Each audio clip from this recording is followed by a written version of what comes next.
Who that you interviewed thinks they can win the next election? The Liberal Party can win the next election with the Nats? Well... And do they believe Peter Dutton can do it? Well, I think they all say that, right? But you've got to make your own judgments about the conviction You've got to have blind faith in a way, don't you? But I would say this as someone who supported the Voice and didn't like the way Dutton campaigned against it. I think it's helped his leadership. I think the way he ran the no case, along with Jacinta Nampijinpa-Price, really impressed everybody in the Libs and the Nats. And, of course, they were victorious. So I think Peter Dutton has strengthened his leadership through the Voice.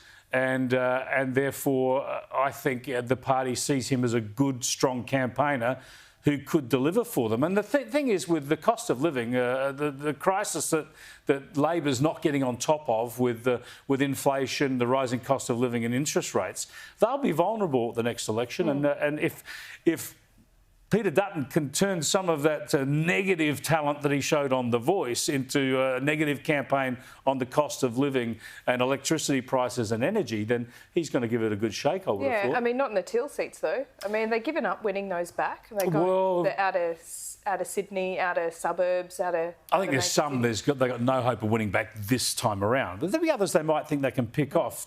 John Howard, who I interviewed for this documentary, says that the party would be mad to have a Teal-specific strategy. In other words, don't tailor your strategy and your policies to satisfy the Teal electorates.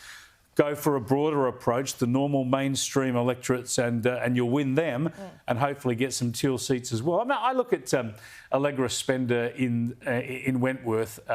She comes across now as a Liberal-lite, and therefore I think she'll be very hard for the Liberal Party to unseat. There'll be a lot of Liberal voters in Wentworth now see her as not a bad local member and they'll stick with her.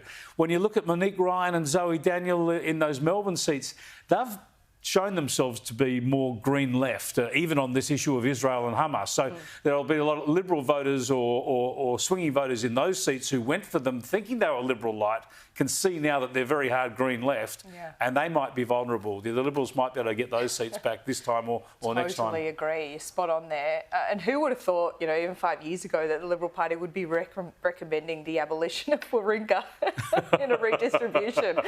Too many bad memories now. Yeah. Well, Chris, I'm looking forward to it. Thanks so much. Can't wait to show it tonight, Laura. I'd love to. We need a goggle box show for watching this documentary. So I'm always torn between having some friends around to watch it at home or just sit there with Sunita with a glass of wine.